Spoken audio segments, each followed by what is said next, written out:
Bismillahirrahmanirrahim. Assalamualaikum warahmatullahi wabarakatuh. Yang kami hormati Kepala Sekolah SMA Negeri 4 Bojonegoro Bapak Sofwan Hidayat SPDMM. Yang kami hormati Bapak Ibu peserta penyebaran pemahaman dan pengalaman penerapan budaya positif oleh Bapak Rizal Kurniawan SPDI. Pertama-tama mari kita panjatkan puji syukur kehadirat Allah Subhanahu wa taala karena atas limpahan rahmatnya sehingga kita semua dapat menghadiri undangan dari Bapak Rizal dalam rangka penyebaran pemahaman dan pengalaman penerapan budaya positif.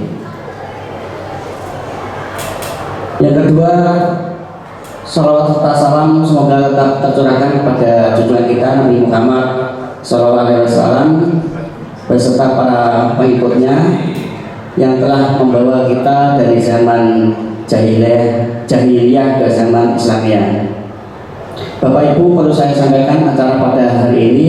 Yang pertama yaitu pembukaan, yang kedua menyanyikan lagu Indonesia Raya, yang ketiga doa, kemudian yang keempat sambutan Bapak Kepala Sekolah, yang kelima penyampaian aksi nyata atau penyebaran pemahaman dan pengalaman penerapan modul 1 tempat tentang budaya positif, dan yang keenam adalah sesi tanya jawab.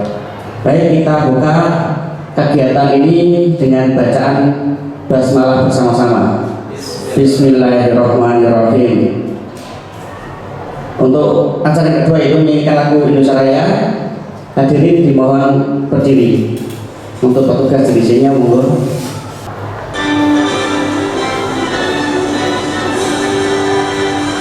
Indonesia tanah airku, tanah tumpah darahku. Di sanalah aku berdiri, jadi pandu ibuku. Indonesia kebangsaanku, bangsa dan tanah airku. Marilah kita bersatu, Indonesia bersatu. Hiduplah tanahku, hiduplah negeriku, bangsaku, rakyatku semuanya. Bangunlah jiwanya, bangunlah badannya untuk Indonesia Raya. Indonesia Raya, merdeka, merdeka, tanahku, negeriku yang ku cinta. Indonesia Raya, merdeka, merdeka, hiduplah Indonesia Raya. Indonesia Raya, merdeka, merdeka, tanahku, negeriku yang ku cinta. Indonesia Raya, merdeka, merdeka, hiduplah Indonesia Raya.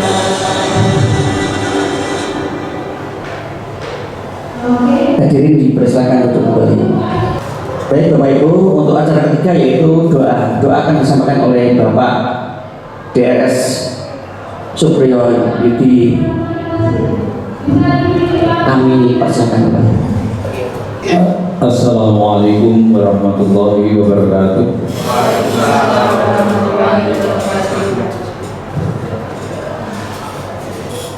Marilah kita menundukkan kepala sejenak untuk berdoa agar acara penyebaran pemahaman dan pengalaman penerapan budaya positif yang akan dilakukan oleh Bapak Muhammad Rizal Kurniawan SPDI bisa berjalan dengan lancar dan penuh dengan rahmat dan ridho dari Allah Subhanahu wa taala dan penuh keberkahan. Amin ya rabbal alamin. Al-Hadiniya wa ni'atus sholihah al-Fatihah. A'udzu billahi minasyaitonir rajim. Bismillahirrahmanirrahim. Alhamdulillahirabbil alamin arrahmanir rahim maliki yaumiddin iyyaka na'budu wa iyyaka nasta'in ihdinas siratal mustaqim siratal ladzina an'amta 'alaihim ghairil maghdubi 'alaihim waladdallin amin. Bismillahirrahmanirrahim. Alhamdulillahirabbil alamin hamdan syakirin hamdan na'imin hamdan yukafi ni'amahu wa yukafi masyidah. Ya Rabbana lakal hamdu kama yanbaghi li jalali wajhika wa 'azimi sultanik. Allahumma shalli ala Muhammadin shalatan tunsina biha min syarril ahwali wal afat wa taqdilana biha min jamil hajat wa tutahhirna biha min jami' syai'at wa tarfa'una biha indaka ala darajat wa tuballighuna bil awsaliyat min jamil hayati bil hayati wa ba'dal mamat. Allahumma inna as'aluka imanan da'iman wa qalban khashi'an wa amalan nafi'an wa yaqinan shadiqan wa amalan shalihan wa dinan qayyiman wa khairan katsiran wal afa wal afiyah wal afa wal afiyah wal afa wal afiyah wal ghina 'anil nas. Allahumma ighfir lil muslimina wal muslimat wal mu'minina wal mu'minat al ahya'i minhum wal amwat innaka ala kulli syai'in qadir. Allahumma inna nas'aluka salamatan fid din wa afiyatan fil jasad wa ziyadatan fil ilmi wa barakatan fil rizqi wa taubatan qabla al-maut wa rahmatan indal maut wa maghfiratan ba'dal maut. Allahumma awin alaina fi sakaratil maut wa najatan minan nar. Rabbana fid ihwali wa anta ya yahmul isab. Rabbi habli minas sholihin Rabbi habli minas sholihat Rabbana hab lana min azwajina wa dhurriyyatina qurrata a'yun waj'alna lil-muttaqina imama. Allahumma ij'alna nuran fi qalbi wa nuran fi qabri wa nuran fi sahbi wa nuran fi bashari wa nuran fi sahri wa nuran fi basari wa nuran fi lahmi wa nuran fi dami wa nuran min bayni yadayya wa nuran min khalfi wa nuran yamini wa nuran shimali wa nuran min fawqi wa nuran min tahti bi rahmatika ya arhamar rahimin. Rabbana atina fid dunya hasanah wa fil akhirati hasanah wa qina adzabannar wa adkhilna jannata ma'al abrar ya aziz ya ghaffar ya rabbal alamin. Wa sallallahu ala khalqi Muhammadin wa ala alihi washabbihi ajmain. Subhana rabbika rabbil izzati amma yasifun wa salamun alal mursalin walhamdulillahi rabbil alamin. Assalamualaikum warahmatullahi wabarakatuh. Terima kasih Bapak Idi. Untuk acara selanjutnya yaitu sambutan Kepala SMA Negeri 4 Bojonegoro pada Bapak Sofwan, kami persilakan. Terima kasih. Assalamualaikum warahmatullahi wabarakatuh. Alhamdulillah bersyukur kehadirat Allah Subhanahu wa taala atas segala kenikmatan, rahmat, hidayah, taufik yang diberikan kepada kita. Yang saya hormati Bapak Ibu guru, karyawan SMA Negeri 4 Bojonegoro, khususnya Pak Muhammad Rizal Kurniawan SPDI. Alhamdulillah ini kita mengadakan istilahnya seminar ya. Seminar dalam rangka CGP ya. Di antaranya adalah menyelesaikan modul berapa Pak? 1.4 nanti akan disampaikan oleh Pak CGP kita yaitu Pak Muhammad Rizal Kurniawan SPDI. Bapak Ibu, sebenarnya kalau kita berkumpul seperti ini adalah tidak hanya seremonial ya, hanya memenuhi kebutuhan sebagai CGP, tetapi lebih ke arah menyampaikan ilmu, ke arah membagi ilmu ya, membagi ilmu. Artinya apa yang didapat oleh Pak Rizal ini disampaikan, disosialisasikan kepada jenengan, sehingga intinya tujuannya supaya apa yang didapat oleh CGP itu juga bisa disebarkan, bisa disampaikan kepada Bapak Ibu guru yang lain yang belum mengikuti calon guru penggerak, karena ini menjadi amanat terutama untuk kurikulum merdeka ya, diantaranya adalah pembelajaran yang ada di komitmen pemerintah untuk terutama Dinas Pendidikan, Kementerian Pendidikan ini adalah untuk mengimbaskan ilmunya yang telah diperoleh oleh CGP. Bapak Ibu yang saya hormati, bukan berarti yang CGP ini lebih baik, tidak ya Pak Rizal ya, tetapi CGP ini adalah mendapatkan ilmu dulu lah istilahnya. Walaupun sebenarnya ilmu di dalam CGP ini sebenarnya sudah ada sejak dulu ya, cuma sekarang ini lebih diupdatekan kembali, diperbarui, menyesuaikan dengan kondisi yang saat ini. Jadi kalau tahun yang lalu pemahaman terhadap karakter anak sekarang berubah. Di zaman modern untuk mengelola anak berubah dengan waktu zaman saya dulu. Kalau saya dulu itu murid bandel ya tinggal dipukul dengan rotan ya, tapi sekarang sudah berubah bukan manusia, pemahaman manusia juga berubah. Kalau dulu cukup seperti itu untuk pemahaman, tapi sekarang berbeda lagi. Di sini nanti Pak Rizal akan menyampaikan budaya positif, Pak. Budaya positif yang terutama ditujukan kepada anak-anak didik kita. Bisa nilai-nilai Pak Darum, bisa nilai-nilai, bisa keyakinan, bisa perbuatan positif yang nanti akan bisa diterapkan kepada anak-anak. Misalnya budaya pagi, misalnya memberi salam, misalnya seperti itu, menjawab salam. Kalau Bapak Ibunya salam, menjawab salam. Ini termasuk budaya positif. Kalau datang terlambat harus lapor kepada guru piket. Nah, budaya positif itu bisa ditanamkan di saat panjenengan di kelas. Bisa menjadi kesepakatan kelas. Kan itu Pak Darum Kali kalau Pak Darum masuk, kesepakatan kelasnya apa anak? Mungkin anak-anak yang terlambat, kesepakatannya harus begini.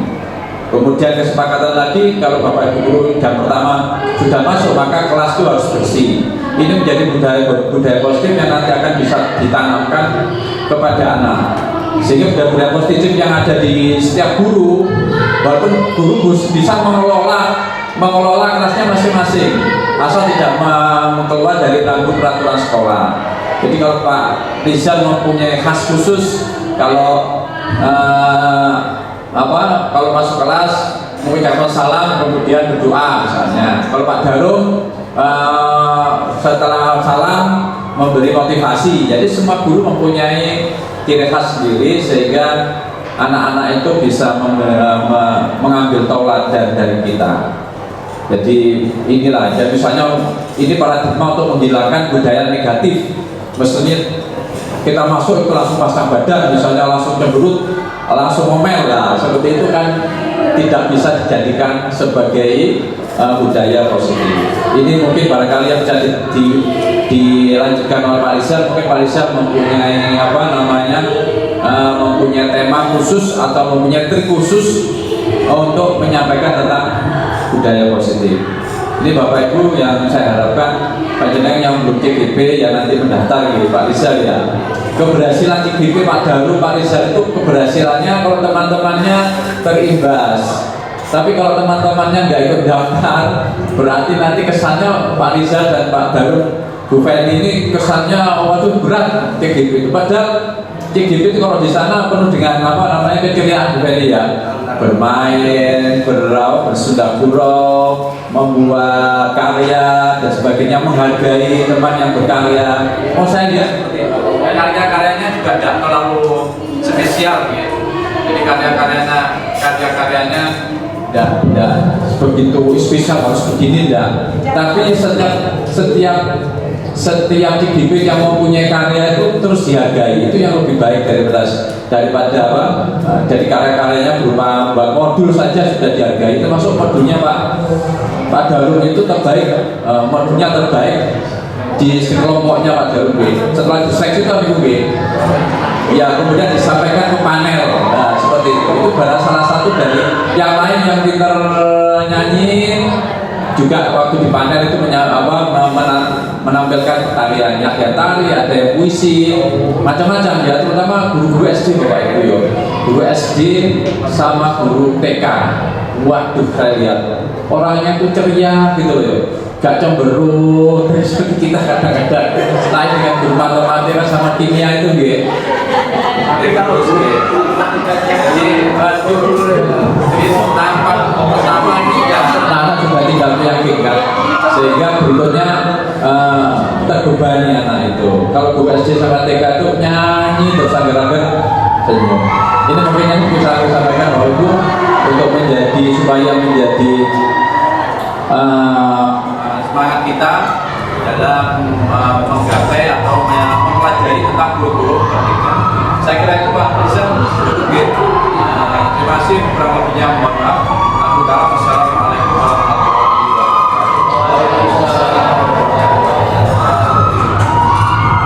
Terima kasih atas sambutan dan arahan yang disampaikan oleh Bapak Kepala Sekolah. Memang kita ya yang hadir di sini ya, terutama juga yang masih muda juga harapannya bisa ikut berpartisipasi ya untuk mendaftar dan mengikuti CGP untuk angkatan selanjutnya, okay? Karena itu akan memberikan nilai plus untuk sekolah kita sendiri. Okay? Kalau misalkan tidak ada ya akan justru dipertanyakan sekolah ini bagaimana sih kalau nggak ada CGP-nya seperti itu. Okay? Dan juga PP Pak, PP yang mungkin Pak Yudi masih bisa ya untuk. Tapi sekarang harus CGP dulu. Mungkin aturan baru juga ya. Syaratnya harus DP. Ya, mungkin yang aturan baru gini. Terima kasih. Ya, untuk acara ini yang kita nanti yaitu penyampaian ya, penyebaran pemahaman dan pengalaman penerapan budaya positif yang akan disampaikan oleh Bapak Muhammad Rizal Kurniawan SPD. Kepada Bapak Rizal kami persilakan. Izinkan kami berdiri ya Pak Ibu. Bismillahirrahmanirrahim. Assalamualaikum warahmatullahi wabarakatuh.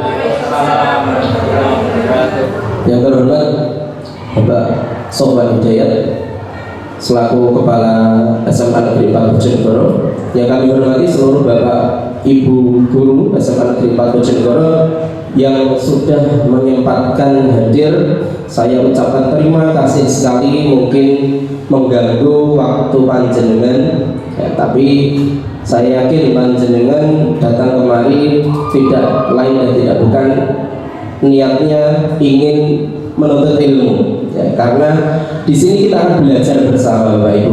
Jadi kita akan sharing, kita akan alih informasi, karena sejatinya pemilik ilmu itu bukanlah kita tetapi Allah. Makanya ada doa yang sangat bagus sekali, subhanaka la ilma lana illa ma 'allamtana innaka antal alimul hakim. Itu adalah doanya para malaikat, bahwasanya mereka tidak bisa mendapatkan ilmu kecuali Allah yang menganugerahkan ilmu tadi. Bapak-bapak Ibu rahimani wa rahimakumullah, alhamdulillah di pagi menjelang siang hari ini kita bisa bertatap muka bersama di tempat yang mulia ini dengan keadaan sehat walafiat. Salawat serta salam tetap tercurah kepada junjungan kita Nabiullah Muhammad sallallahu alaihi wasallam, sang nabi akhir zaman yang selalu kita usahakan untuk mengikuti sunnah-sunnah beliau, meneladani akhlak beliau, dan kita berdoa semoga kita semua digolongkan sebagai umat beliau dan mendapatkan syafaat kelak di yaumil qiyamah. Amin ya rabbal alamin. Bapak-bapak Ibu yang berbahagia, terima kasih untuk Pak Darul selaku MC yang sudah memberikan kesempatan kepada kami untuk sharing, alih informasi, bertukar pendapat, nanti juga bisa tanya jawab juga bisa. Intinya kita santai mawon Bapak Ibu, sersan, serius tapi santai. Jadi insya Allah saya rencananya nanti ini tidak sampai ada zuhur, kalau bisa sudah selesai, kalau bisa aja, karena kita diberi waktu minimal kurang lebih 60 menit ya. Maka dari itu saya tadi mulai dengan agak tepat waktu, mohon maaf nih kalau tadi mendadak, dan mungkin ada Bapak Ibu guru yang mendadak juga saya minta untuk hadir di pertemuan kali ini. Langsung saja Bapak Ibu, di sini sudah saya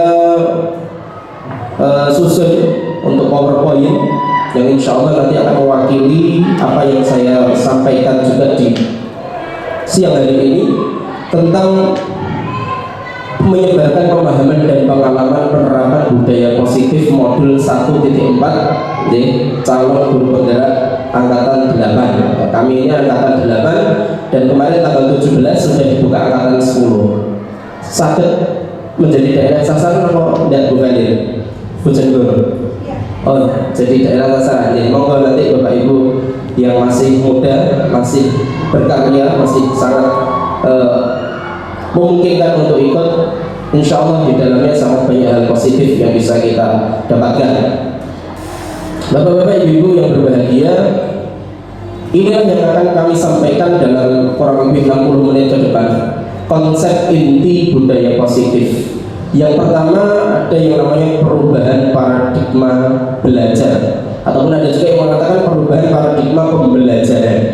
Ya, paradigma yang selama ini kita yakini, kita sepakati, dengan adanya program guru penggerak ini, kita nanti akan sedikit merubah mindset kita.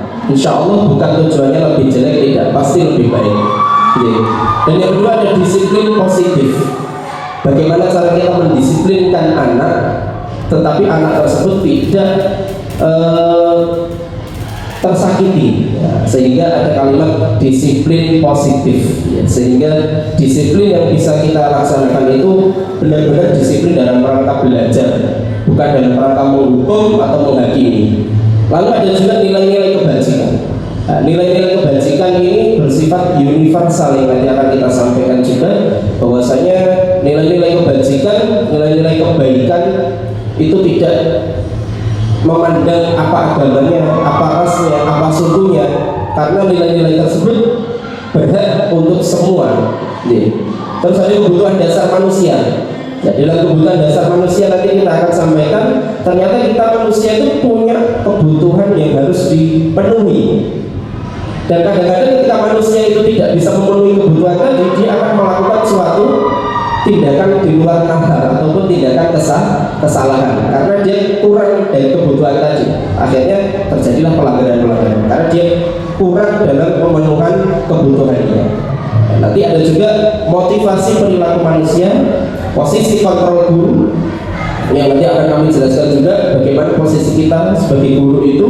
Apakah kita selama ini hanya sebagai guru penghukum, apakah kita sebagai guru pengawas hanya ngawasi, ataupun kita sebagai manajer yang bagaimana mengarahkan anak itu sehingga menjadi lebih baik, menebalkan laku baiknya tadi. Dan juga akan kita bahas keyakinan kelas dan spiritual restitusi.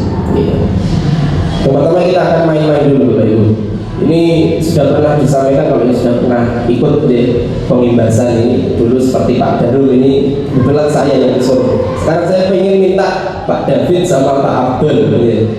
Pak Abdul ini pas ada D saja yang gampang, Abdul dan David. Sobeklah secari kertas kecil, mungkin ada, nah sobek sedikit Pak. Tuliskan benda atau sesuatu yang sangat berharga untuk Anda. Monggo, ini kompet kalau kira-kira sesuatu yang berharga buat Pak David dan Pak Abdul itu apa? Mau ditulis anaknya mungkin, ataupun uang sejumlah berapa miliar. Monggo, tidak apa-apa. Yang penting itu dianggap sesuatu yang berharga. Letakkan di salah satu tangan Anda. Jadi genggam yang sesuatu tadi, sobekkan kertas tadi ya, dengan segala daya, dan buatlah sebuah kepala. Jadi panjenengan itu benar-benar menjaga barang tersebut, menjaga hal yang panjenengan anggap penting itu tadi. Nah, teman Anda B dari D, Pak David, akan mencoba dengan sekuat tenaga dengan berbagai cara untuk meminta Anda memberikan benda tersebut. Bisa membujuk, mengancam, menghardik, merayu, menyuap, apa saja yang bisa dilakukan biar Pak Abdul itu membuka sesuatu yang berharga tadi. Coba Pak David.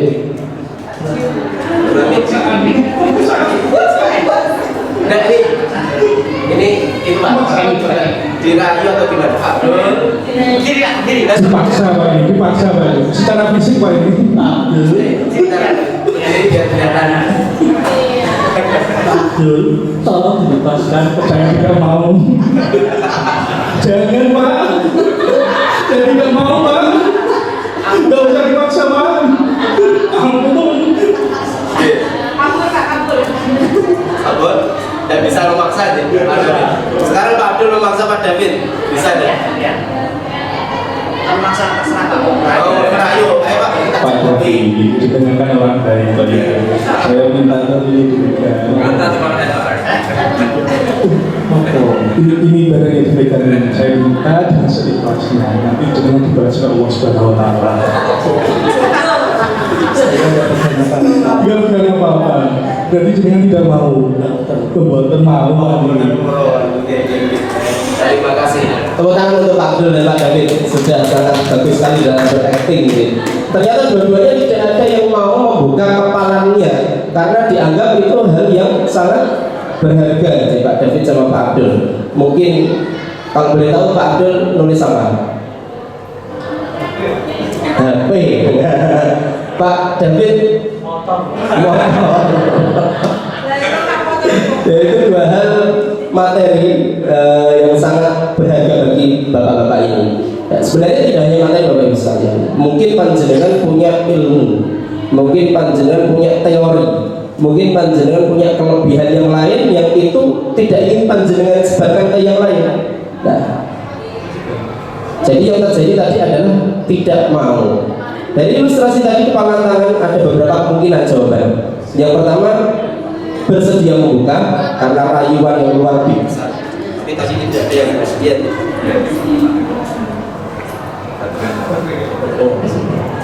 Ya. Terus yang satunya tidak bersedia membuka. Siapakah yang memegang kontrol? Silakan berpendapat Pak David. Yang memegang kontrol kira-kira siapa?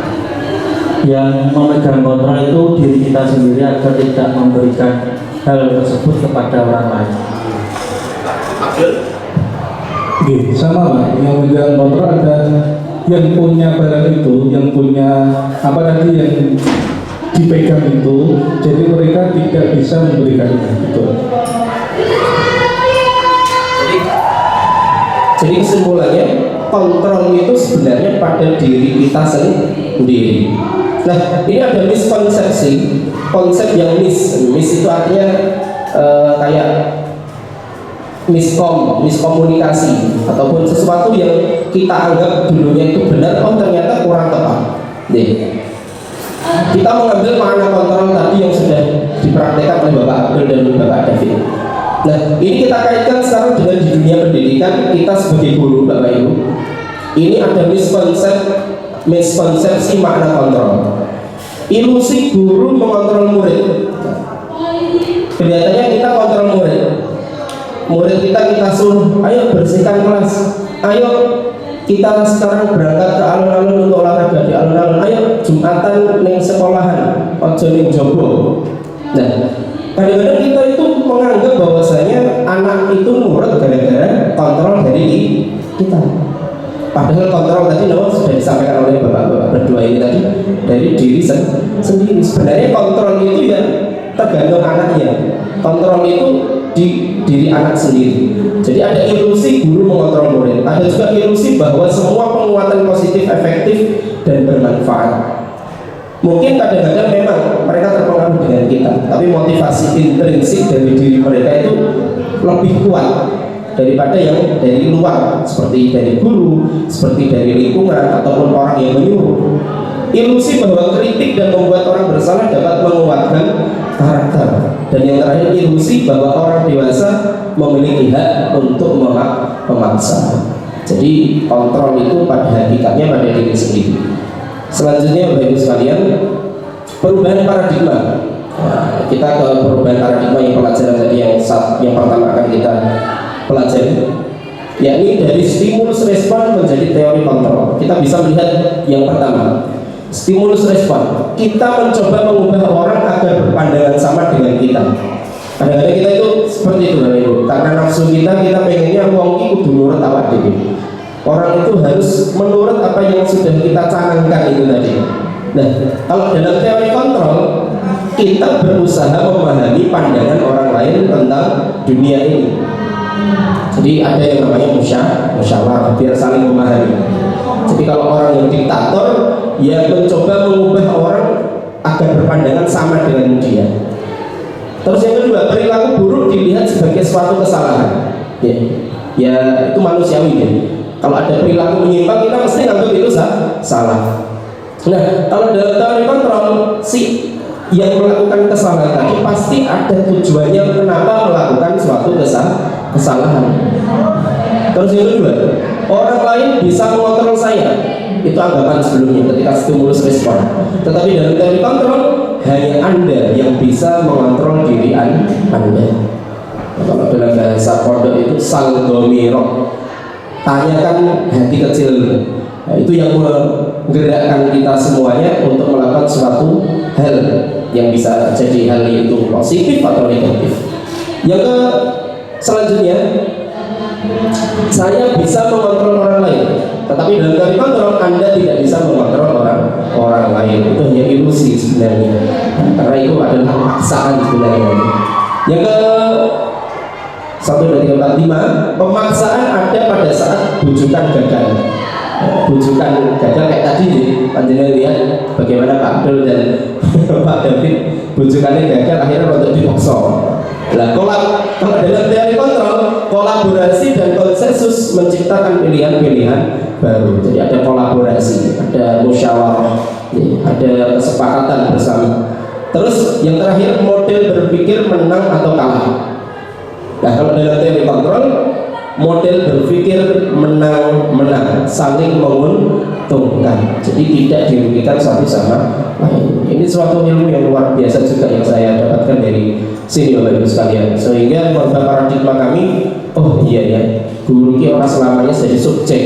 Ternyata murid itu juga subjek yang punya andil yang sangat besar. Ya, karena mereka, murid-murid kita itu adalah subjek pendidikan, bukan objek. Jadi kita, murid kita, dan warga sekolah seluruhnya ini sebenarnya bisa berkolaborasi untuk menciptakan suatu perubahan yang lebih baik. Selanjutnya Bapak Ibu sekalian,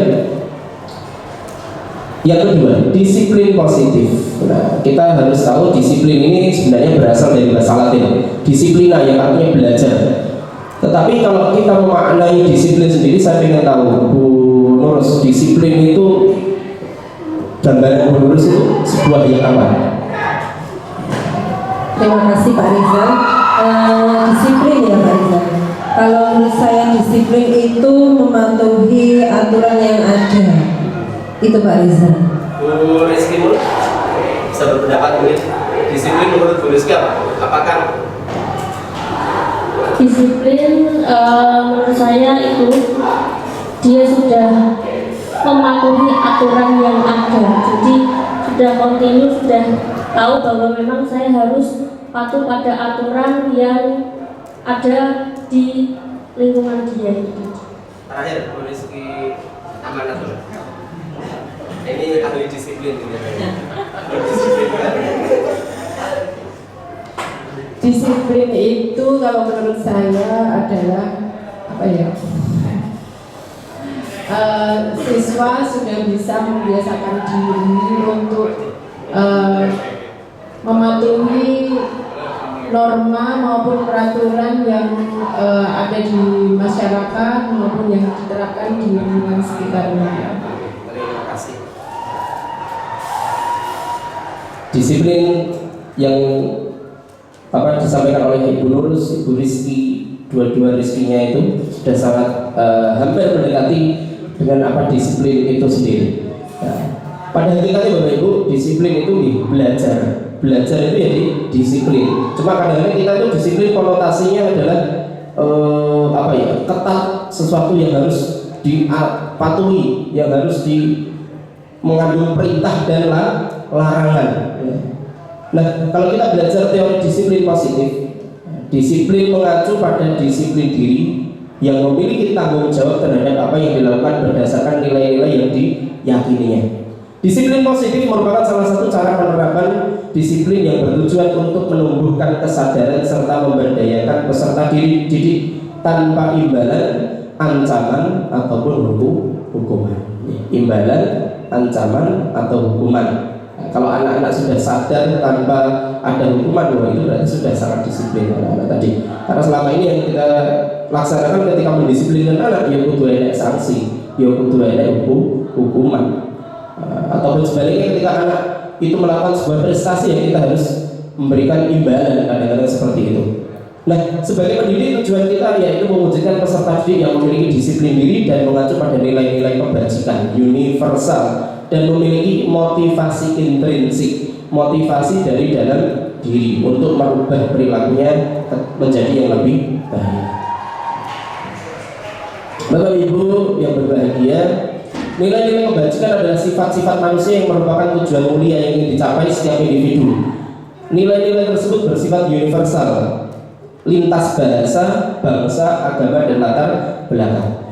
Setiap perilaku perbuatan memiliki suatu tujuan. Ini dari William Glasser, Teori Kontrol 1984. Dengan mengaitkan nilai-nilai kebajikan yang diyakini seseorang, maka motivasi intrinsiknya akan terbangun, kesadaran diri, sehingga menggerakkan motivasi dari dalam untuk dapat mencapai tujuan mulia. Terus yang terakhir, nilai-nilai kebajikan yang ingin dicapai oleh setiap anak Indonesia. Ini sekarang pemerintah menggalakkan yang namanya istilah profil pelajar Pancasila. Ya, kami tadi sebelum di sini juga menyampaikan hal tersebut di kelas. Ada 6 nilai. Ada beriman, bertakwa, dan berakhlak mulia. Ada mandiri, bernalar kritis, berkebinekaan global, gotong royong, dan kreatif. Saya kira dari 6 nilai ini tidak ada yang tidak universal. Semuanya universal. Ya, semuanya tidak memihak satu suku, ras, agama, ataupun bahasa tertentu. Karena 6 nilai ini adalah diyakini sebuah nilai kebajikan yang bisa diterapkan di suatu daerah atau negara tadi. Karena asas-asas Pancasila itu yang mengandung pengejawantahannya seperti ini. Ada 6 nilai tersebut.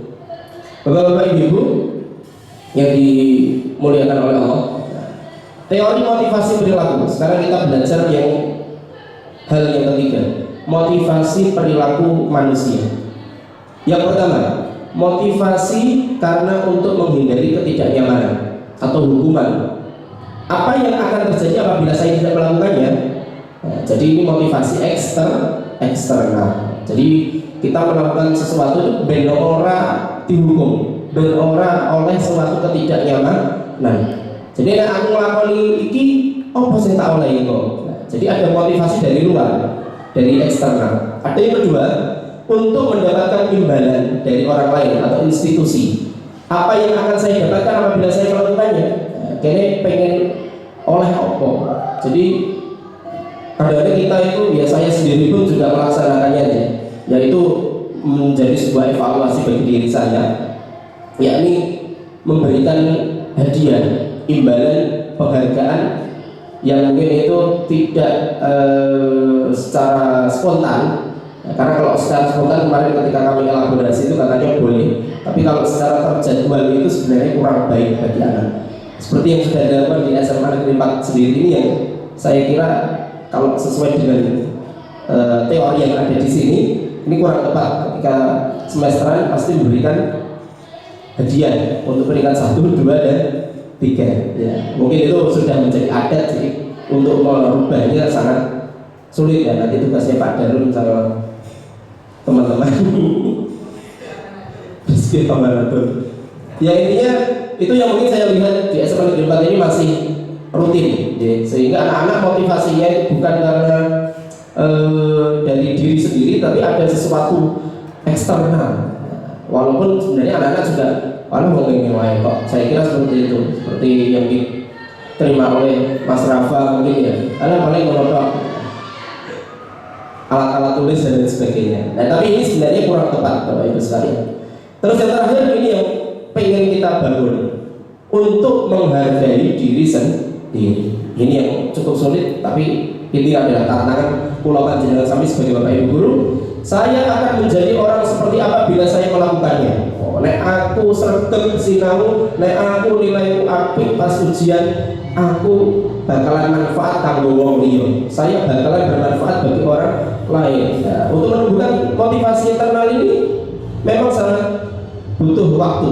Ya, termasuk kalau kita melakukan suatu hal, sebuah panitiaan, biasanya kan motivasinya, mohon maaf, amplop. Habis itu kita dapat tunjangan atau apa.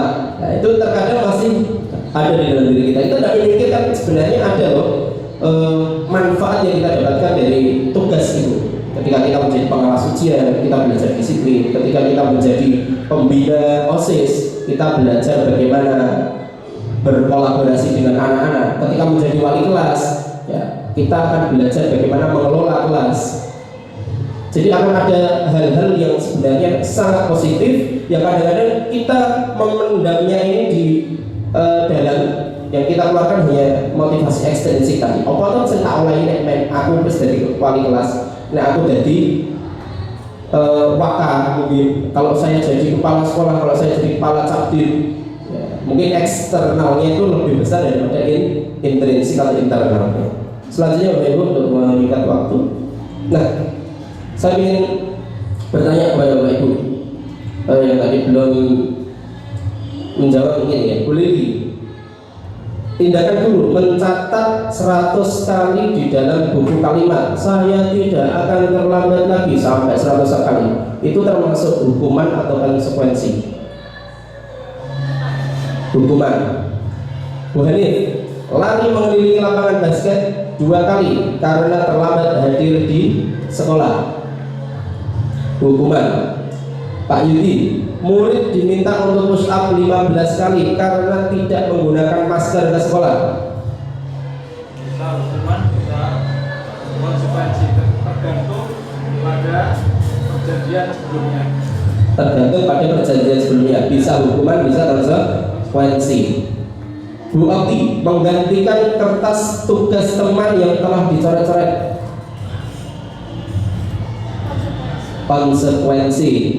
Selanjutnya, membersihkan tumpahan air di meja tulis karena tersenggol pada saat belajar, tulisnya mana tuh?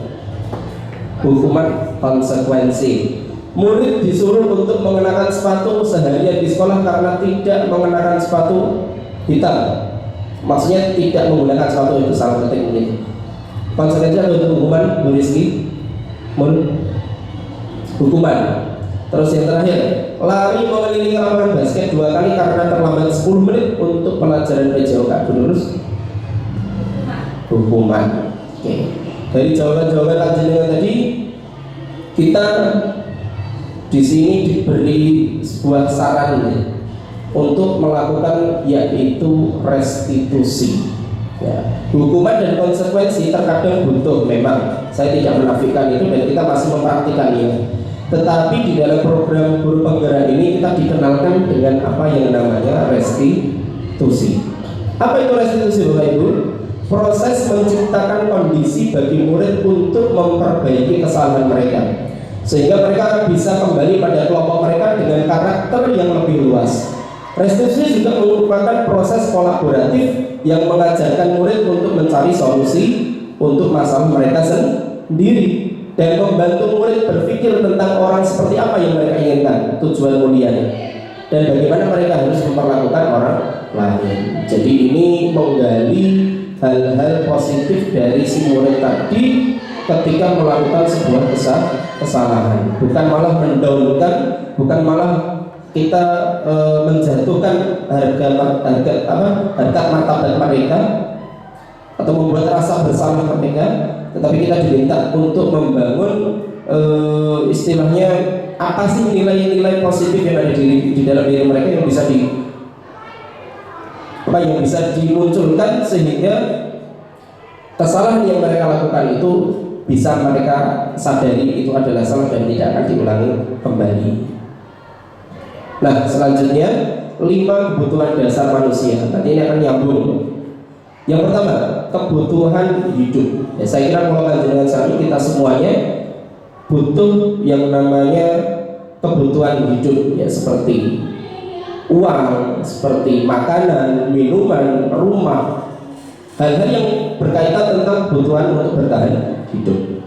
Yang kedua, butuh yang namanya kasih sayang. Pak David butuh kasih sayang? Pasti. Butuh kasih sayang dan diterima. Itu kebutuhan manusia yang kadang-kadang tidak kita sadari. Terus penguasaan ataupun kebutuhan pengakuan, penghargaan diri itu juga kadang-kadang butuh. Seperti panjenengan hadir di sini, itu saya alhamdulillah kebutuhan penguasaan, kebutuhan pengakuan itu agak terpenuhi. Nah, sehingga saya tidak melakukan hal yang menyeleweng.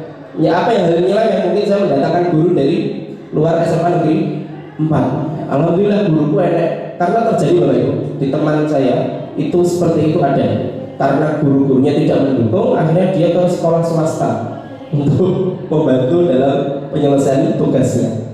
Nah, kebutuhan penguasaan, kebutuhan pengakuan ini juga sangat perlu. Makanya kita nanti saling berkolaborasi, membantu. Kalau ada temannya yang butuh, ya ayo kita bantu dalam hal apapun itu. Ada kebutuhan namanya kebebasan.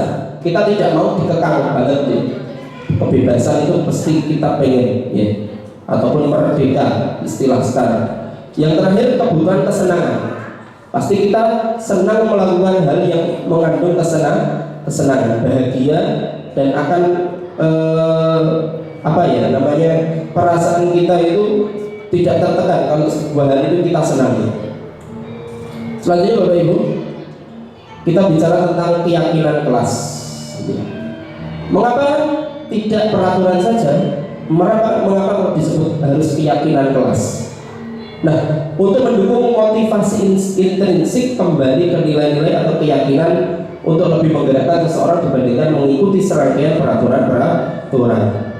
Jadi istilahnya bukan lagi peraturan. Kalau peraturan terkadang kita menggunakan kata-kata yang agak konotasinya memaksa, dilarang ini, jangan itu. Nah, ada kalimat-kalimat seperti itu. Tetapi kalau keyakinan kelas kita usahakan positif, kalimat-kalimat positif. Selanjutnya Bapak Ibu, nah ini saya ingin tanya, yang mana yang merupakan keyakinan kelas? Yang ada hijau-hijaunya itu atau yang putih? Nah, ini kalau secara tulisan sama-sama kesepakatan kelas. Silakan Bu Hanif berpendapat. Bu Lili, Bu Hanif dulu. Yang mana yang keyakinan kelas? Yang hijau atau yang putih? Keyakinan yang putih. Yang putih, kenapa Bu? Karena itu sudah hasilnya. Ini yang hijau, ini yang putih. Ya. Nanti yang putih. Yang putih. Alasannya kenapa Bu? Itu sudah dalam bentuk hasil. Saling menyayangi itu kan hasil dari sebuah proses sebelumnya. Ada tumbuh saling menyayangi, semangat belajar, peduli dengan teman-teman. Dan kalimatnya kan bukan kalimat apa ya? Perintah. Nah, peduli kayaknya ya. Terima kasih Bu Hanif. Ya betul. Keyakinan kelas itu yang sebelah kanan. Kita lihat kata-katanya Bapak Ibu. Kami guru dan murid yang saling menyayangi. Nah, kalimat positif itu pasti timbul dari sebuah kesepakatan, karena cara untuk membuat keyakinan kelas kita itu tidak bisa sendiri Bapak Ibu. Kita harus berkolaborasi dengan anak-anak. Kalau kita membuat sendiri itu terindikasi itu peraturan. Kaya awak dhewe sing gawe peraturan UI. Tapi kalau keyakinan kelas itu kita harus bersepakat. Dan alhamdulillah tadi saya kebetulan diberi kesempatan untuk mengisi tentang profil pelajar Pancasila di kelas saya sendiri sebagai wali kelas, dan pertama kali saya masuk langsung saya praktekkan untuk keyakinan kelas 7 bulan, sehingga penerapannya sudah saya rasakan dan anak-anak sangat antusias Bapak Ibu. Dengan cara apa? Ini tadi sudah saya sebentar sebelumnya. Ini ada 2 kolom Bapak Ibu, agak jelas ya. Yang kiri peraturan, yang kanan keyakinan. Saya ingin panjenengan berpendapat. Selalu kembalikan buku ke tempatnya. Kalau keyakinan kelas pakai kalimat yang lebih positif, yang lebih adem, itu gimana? Mungkin ada yang berpendapat? Selalu kembalikan buku ke tempatnya. Contohnya bagaimana? Saya kasih contoh nih. Ada peraturan jangan membuang sampah sembarangan. Keyakinan kelasnya bisa menjaga kebersihan kelas. Nah, itu kalimat positif. Nah, kalau selalu kembalikan buku pada tempatnya, keyakinan kelasnya apa Bapak Ibu? Kira-kira?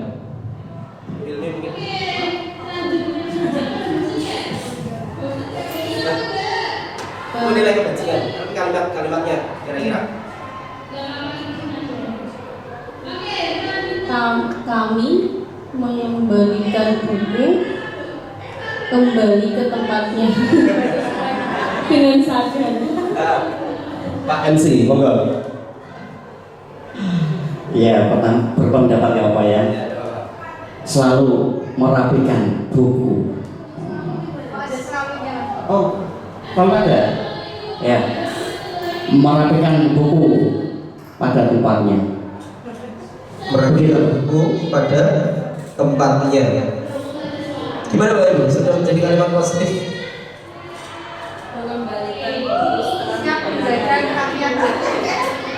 Siap menjaga kerapian buku. Pak Yuti, monggo.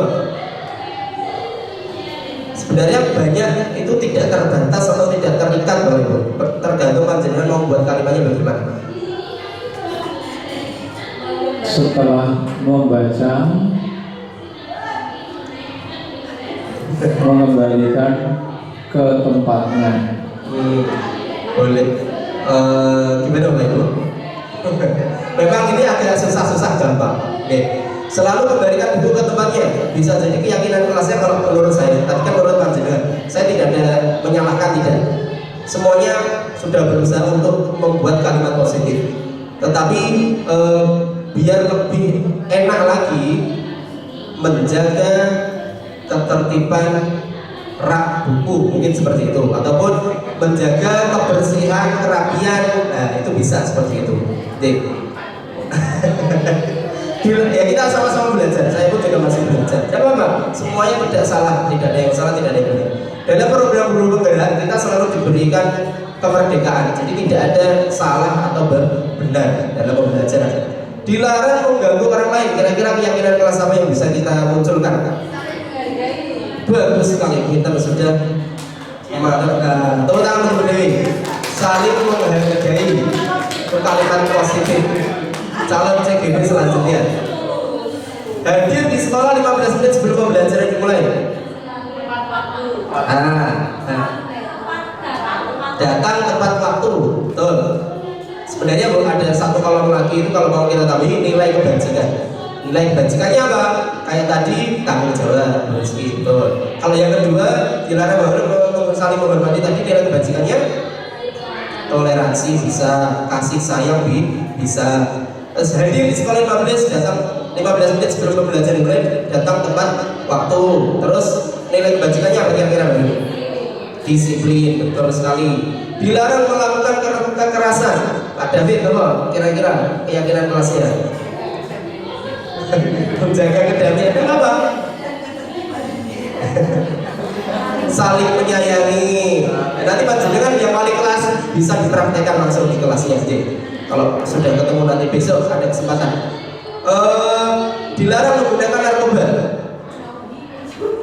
Nah itu masih mengandung kalimat hidup sehat, betul sekali menurut. Sayangi keluargamu boleh, menjaga kesehatan boleh. Gunakan masker di keyakinan kelasnya kira-kira. Ya sama ada Bapak.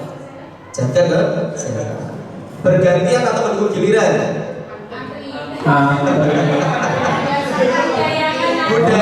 Membudayakan antri. Bagus sekali Bapak. Betul. Jangan berlari di kelas atau koridor. Menjaga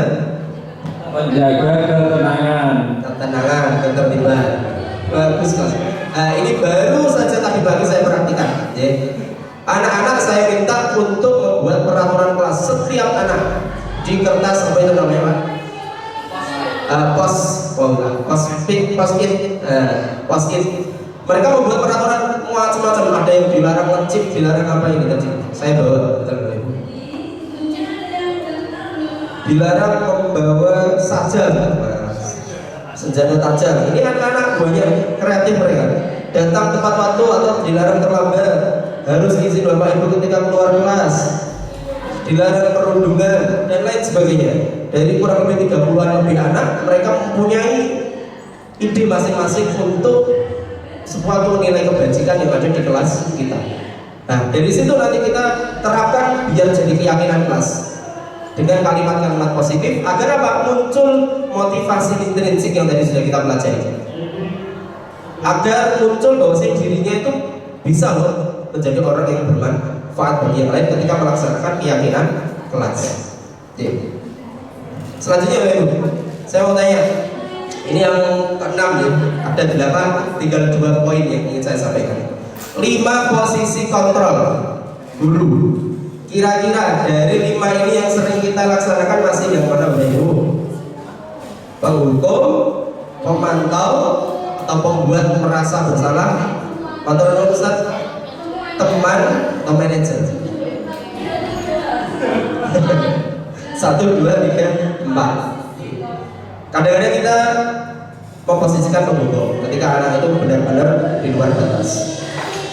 Kadang-kadang kita juga sebagai pemantau, kadang-kadang kita menjadi pembuat merasa bersalah. Ya, ada juga sebagai teman saking ceknya sampai diinjak ngopi bareng. Ya. Terus yang kelima ini adalah sebagai manajer.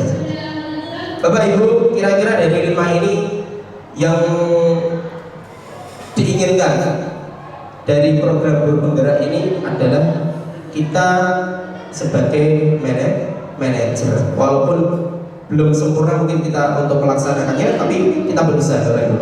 Ini ada kolom-kolom yang cukup banyak, tetapi sebenarnya kalau kita bahas satu persatu itu sangat menarik. Kita bahas coba salah satu saja. Menghindari hukuman. Motivasinya ini ada guru berbuat sebagai penghukum, bagaimana? Menghardik, menunjuk-nunjuk, menyakiti, menyindir kepada anak. Terus membuat orang merasa bersalah, berceramah, mengatakan seharusnya kamu itu seperti ini, bapak kecewa, seharusnya kamu itu seperti ini, tapi kenapa kamu seperti itu? Jadi membuat anak itu merasa bersalah. Nah, itu adalah identitas gagal, Bapak Ibu. Kontrol dari luar, menghindari hukuman tadi yang sudah kita pelajari. Terus identitas berhasil atau sukses, kontrol dari luarnya, mengharapkan imbalan atau ketergantungan pada orang lain. Kalau kita sebagai teman membuatkan alasan-alasan untuk muridnya. Terus sebagai pemantau menghitung dan mengukur. Ya, kita menghitung-hitung, mengukur-ukur si anaknya itu sudah sampai berapa kesalahan. Terus mengukur, oh kalau kamu sudah seperti ini tidak sesuai KKM, kamu gini. Jadi diukur, dihitung dengan sedetail mungkin. Nah, terus identitas berhasil sukses tapi dari kontrol diri, ini yang diinginkan, yaitu kita sebagai manajer menghargai diri sendiri. Kita memberi anak kesempatan untuk menjawab. Maka dari itu kita mengajukan pertanyaan. Nah, itu ada juga yang berkata, kalau kamu tidak melakukannya, awas ya, rasakan. Nah, itu penghukum. Terus kalau orang membuat orang merasa bersalah, kamu seharusnya sudah tahu ibu lelah sekali. Mengatakannya ibu stres. Nah, sambat intinya, membuat orang merasa bersalah. Kita guru itu sambat. Kalau sebagai teman, ayolah lakukan demi ibu. Ataupun masa kamu tidak mau ingat tidak ibu? Masa kamu tidak mau ingat tidak ibu pernah bantu? Kayak menunjukkan jasanya si ibu tadi. Terus kalau sebagai pemantau, ayo apa peraturannya? Kalau sebagai manajer, apa yang kita yakini, apa yang bisa kamu kerjakan untuk memperbaiki masalah ini? Nah, nanti monggo dibaca sendiri lebih lengkapnya, bisa minta slide-nya ke saya. Nah, ini dia yang ke 7 atau 8 tadi? 7. Segitiga restitusi. Ini masuk seperti tadi restitusi. Tetapi ini lebih teralur, lebih terarah dari ini, dari itu ke ini.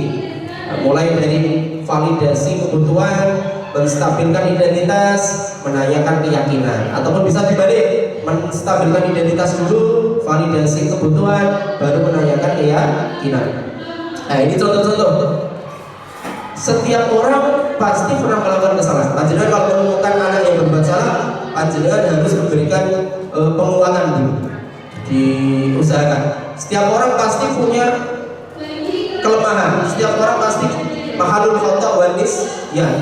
Kamu bukan satu-satunya yang pernah melakukan ini, tapi temanmu dulu juga pernah. Nah, itu akan menstabilkan identitas mereka dari identitas gagal menjadi identitas yang lebih aman lagi, biar identitasnya itu tidak terlalu down si anak tadi. Lalu validasi kebutuhan. Kamu tentu punya alasan kenapa kamu melakukan hal ini. Ada kan cara yang lebih efektif untuk mendapatkan apa yang kamu butuhkan?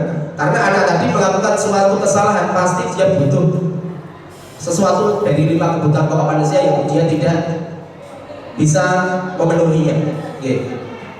Terus menanyakan keyakinan, nilai-nilai apa yang telah kita sepakati di awal keyakinan kelas tadi. Kamu ingin menjadi orang seperti apa? Selanjutnya Bapak Ibu. Nah, ini tadi sudah saya bahas validasi kebutuhan. Lanjut menanyakan keyakinan. Ini kemarin yang sudah kami terapkan Bapak Ibu, langsung praktek ini saya. Aisyah tanpa disengaja merusakkan HP Fadilah. Nah, ini kebetulan muridnya Bu Ilmi saya buka untuk buat skenario. Aisyah sudah berusaha minta maaf pada Fadilah, tetapi Fadilah tetap marah dan kesal terhadap Aisyah. Berikut ini adalah skenario pemecahan masalah dengan menggunakan segitiga restitusi. Nah, nanti dengerin aja.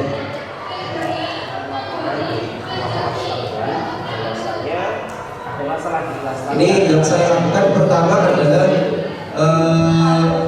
validasi sebuah kesalahan dulu, validasi kebutuhan. Nanti yang kedua saya lakukan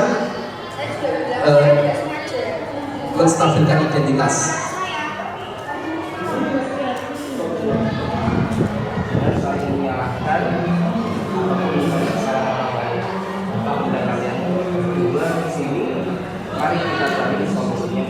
Dan nanti bisa dilihat di YouTube, sudah saya upload di YouTube. Nah, itu yang pertama Bang. Nanti kalau saya selesaikan sampai selesai agak lama. Kasus 2 ini juga saya sudah menerapkan. Arif dan Yoza keluar sekolah pada siang hari tanpa seizin guru piket ketika melaksanakan sholat Jumat berjamaah di sekolah. Nah, ini sering dialami oleh Pak Abdul Malik dan Bu Hanif dan saya mungkin. Padahal seluruh siswa muslim wajib sholat Jumat di jamaah sekolah di sekolah. Berikut ini adalah skenario pemecahan masalah dengan menggunakan segitiga restitusi. Ternyata mereka berdua itu ingin kebutuhan apa? Kira-kira kebutuhan hidup. Mereka pengen nasi kotak yang ada di masjid luar, karena di SMA 4 tidak menyediakan Jumat berkah nasi kotak. Akhirnya saya suruh mencari solusi. Akhirnya apa solusi dari Arif? Arif mengatakan, saya bawa bekal dari rumah Pak, biar nanti pas siang bisa saya makan. Si Yosdan yang mengatakan saya nanti beli di kantin makanan tersebut.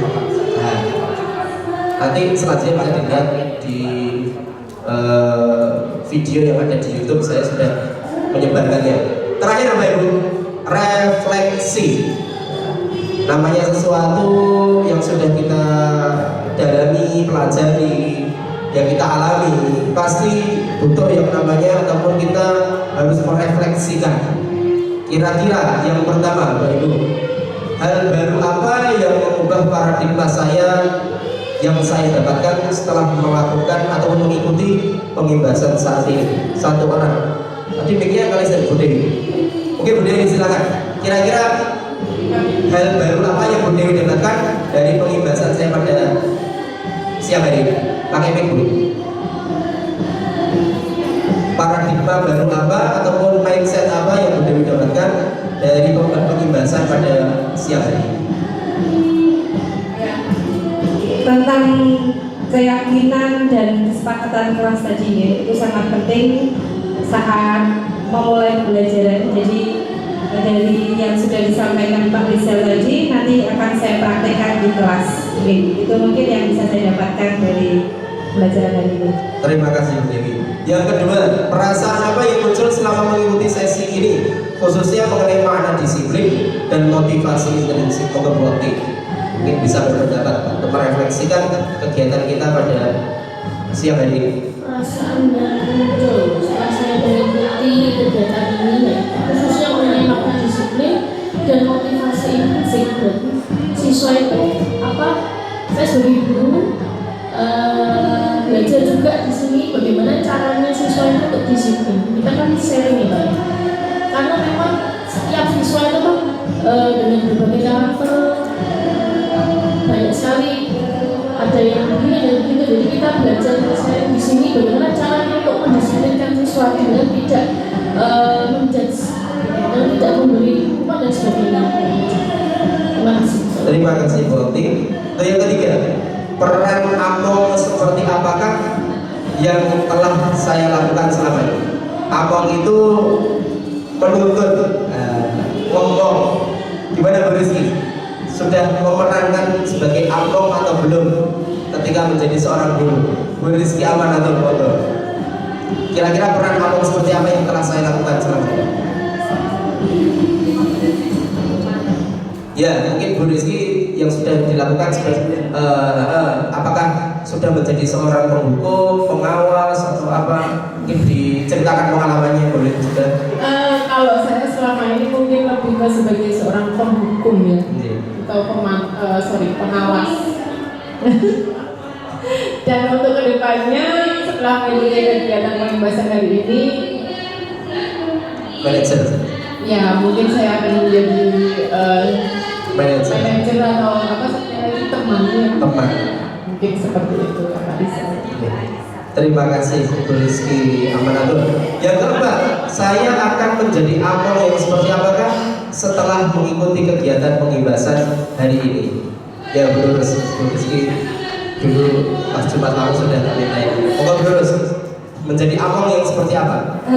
Mungkin tidak jauh beda dengan apa yang disampaikan Bu Rizky Amanatul. Ya, dari sini mungkin kita akan belajar untuk menjadi guru atau Among yang ya tadi sebagai teman, kemudian lebih bisa memahami anak-anak.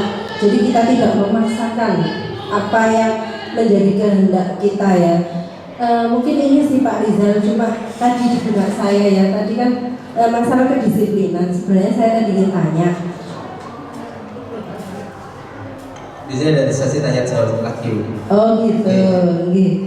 Jadi dari sini saya jadi tahu bahwa kedisiplinan itu tidak hanya apa, tidak boleh yang hubungannya tentang ancaman, ya tadi kan ya, dan tentang hukuman, dan tadi ada sebenarnya satu lagi, tidak tahu apa tadi poinnya.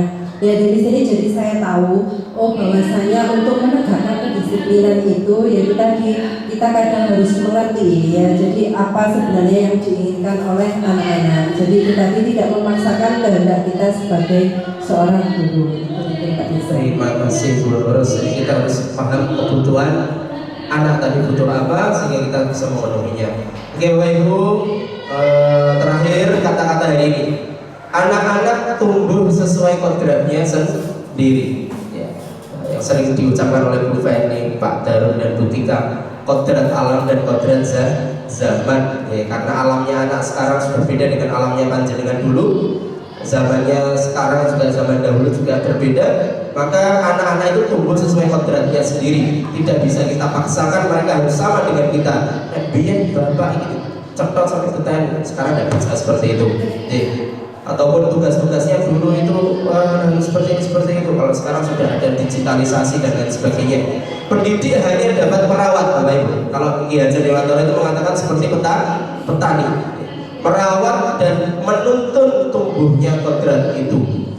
Karena di dalam konsepnya manusia ataupun anak itu sebenarnya sudah punya laku baik dan laku buruk. Sebenarnya konsep ini sudah sesuai sekali dengan Al-Quran, karena saya guru PAID. Di dalam surah Asy-Syams diterangkan, dijelaskan oleh Allah bahwasanya fa'alhamaha fujuraha wa taqwaha. Allah itu telah memberikan fujuraha, sesuatu yang jelek, wa taqwaha, dan sesuatu yang buruk. Qad aflaha man zakkaha. Maka beruntunglah orang-orang yang menggunakan ketakwaannya untuk mensucikan dirinya. Wa qad khaba man dassaha, dan merugilah orang-orang yang melakukan hal-hal fujur tadi, keburukan. Jadi Allah sudah menyediakan laku baik dan laku buruk. Allah tidak pernah memaksa kita untuk berbuat baik dan tidak pernah memaksa kita untuk berbuat buruk. Tetapi tugas guru, tugas kita sebagai pendidik, kalau di dalam konsep ini adalah kita menebalkan laku baiknya anak. Kalau bisa kita pendam laku buruknya, kita buramkan laku buruknya, muncul laku baiknya, sehingga nanti menjadi anak-anak yang mempunyai profil pelajar Pancasila yang ada 6 itu. Terima kasih Bapak Ibu, tepuk tangan untuk kita semuanya untuk sesi kali ini. Mohon maaf apabila ada kesalahan kata atau penyampaian dari saya. Selanjutnya saya serahkan kepada MC kembali.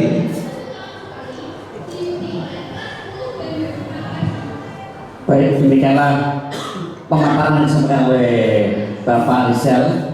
Ya, untuk sesi selanjutnya itu sesi tanya jawab.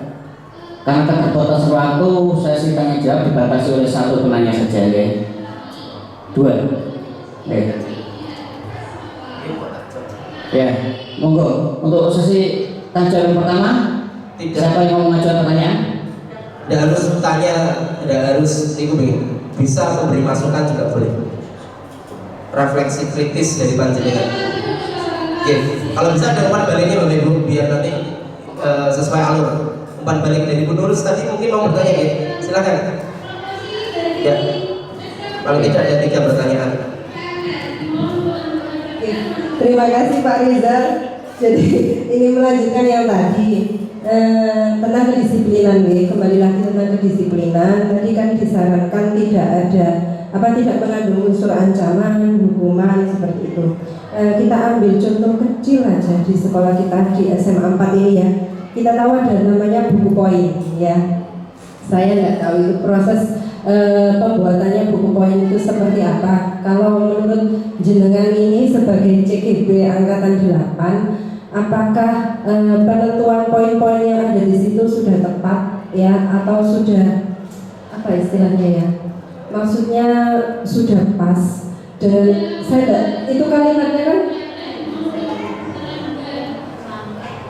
ya, terlambat, poinnya berapa gitu. Apakah menurut Pak Rizal itu sudah sesuai dengan apa yang disampaikan oleh guru penggerak, dan kalau memang tidak sesuai, sebaiknya harus bagaimana?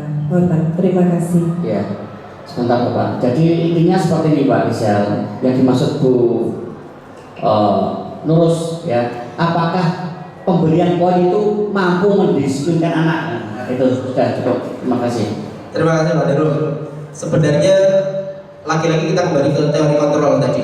Kontrol itu tergantung anaknya lagi. Kontrol diri mereka, karena buku poin ini termasuk ekstrinsik, bukan dari diri sendiri. Itu masih perlu. Buku poin memang kalau dilihat dari anak seperti itu masih perlu, karena belum terjadi yang namanya perubahan dari dalam diri anak sendiri.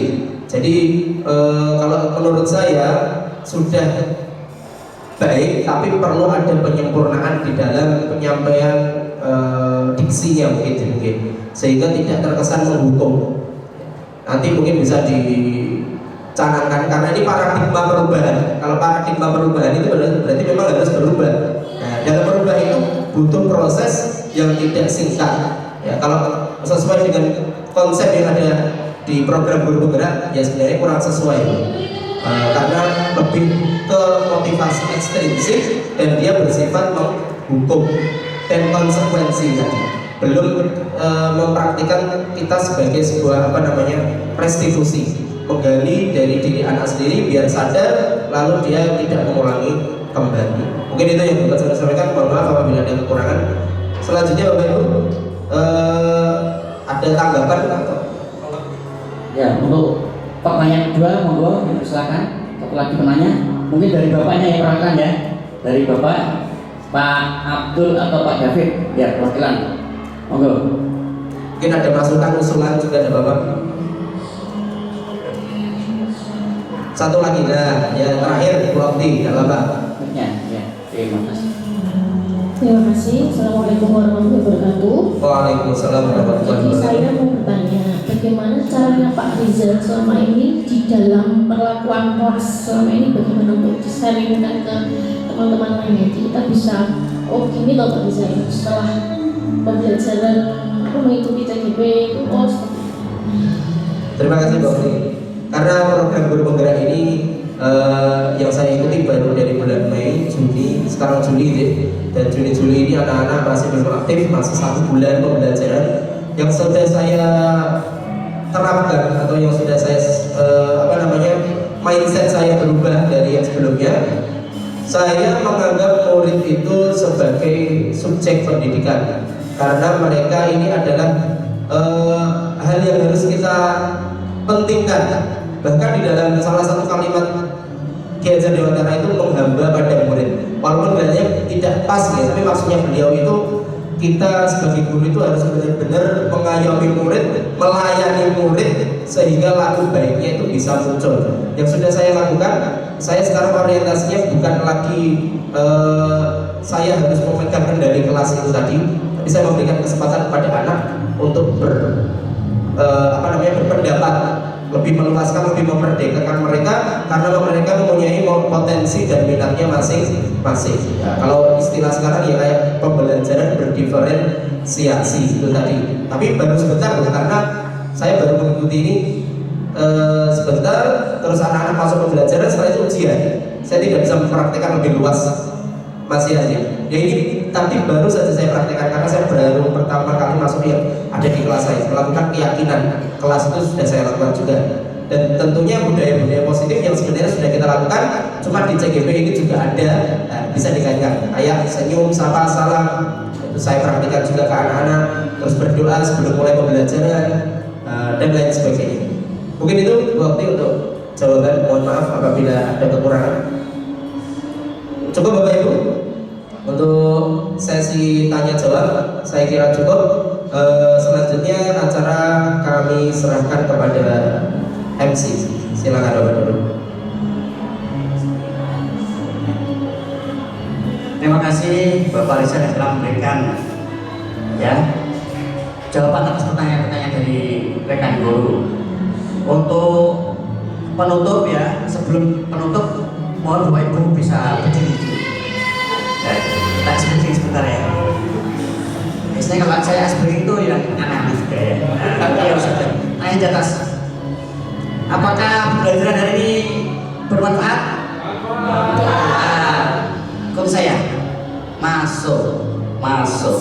Terima kasih. Kita tutup dengan bacaan hamdalah bersama-sama. Alhamdulillahirabbil alamin.